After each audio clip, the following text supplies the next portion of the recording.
Saya dari kelas 2 CKMP di Pondok Pesantren Modern Darul Arifin. Di sini saya akan menceritakan bagaimana kisah senang dan sedihnya di pondok ini ketika menjelang ujian. Terkadang sedihnya itu ketika kita akan melawan rasa malas kita ketika belajar. Padahal banyak waktu untuk belajar kita, tapi di selang-selang waktu itu pasti banyak rasa kemalasan yang kita hadapi. Rasa malas yang kita hadapi itu susah banget, berat banget untuk menghadapi rasa malas kita.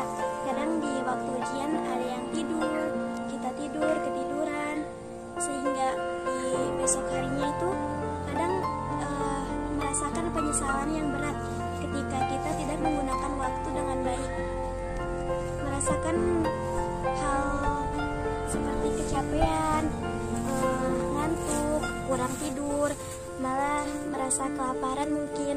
Tapi terkadang di sisi lain kita merasa kita itu kurang dalam belajar, malah rasa malas yang kita hadapin itu tak cukup mudah gitu. Kadang juga sedihnya itu di saat kita bingung gimana cara kita belajar, gimana kita saat belajar itu biar cepet masuk. Kadang hafalan mungkin gak masuk hafalannya, sulit buat masuk hafalan. Kadang sulit buat mengatur posisi kita saat belajar. Kadang kita nggak semua orang tahu gimana cara mereka belajar. Kadang ada yang belajarnya dengan cara yang aneh ataupun unik, sehingga itu kita harus menyesuaikan cara belajar kita saat kita belajar.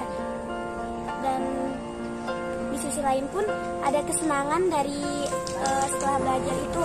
Sebenarnya belajar itu nggak cukup sulit, cuman yang sulit itu bagaimana diri kita saat menahan rasa egois kita untuk istirahat. Kadang di saat kita harusnya belajar, kita malah mementingkan emosi kita, egois kita untuk istirahat, sedangkan di situ kita belum belajar. Nah, dan setelah rasa menyia-nyiakan waktu, pasti bakal ada penyesalan yang datang. Dan saya pun pernah merasakan itu. Dan terkadang menyenangkan sebenarnya ketika kita dapat belajar, masuk hafalan, mendapat hafalan. Tetapi yang menjadi sulitnya itu terkadang ketika kita sudah menghafal, tapi beberapa hari esok itu kita bakal lupa sama hafalan kita.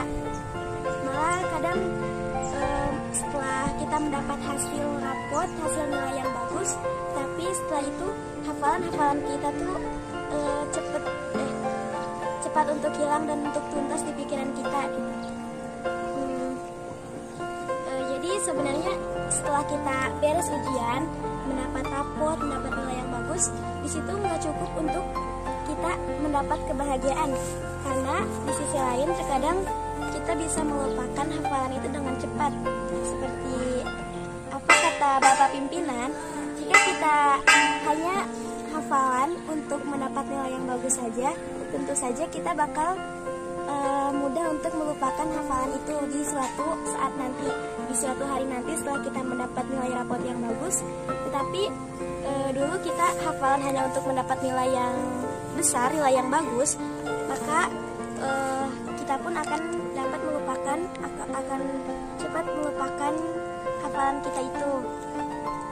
Ya, maka dari itu kita kalau kita mau belajar sungguh-sungguh, mau mendapat nilai yang bagus, ya hal yang paling pertama yang harus kita lakukan adalah melawan rasa malas kita, melawan kemalasan kita, dan harus mengerti apa itu ujian, apa yang dimaksud dengan ujian, dan bagaimana cara yang harus kita lakukan ketika kita akan melaksanakan ujian, dan lain sebagainya.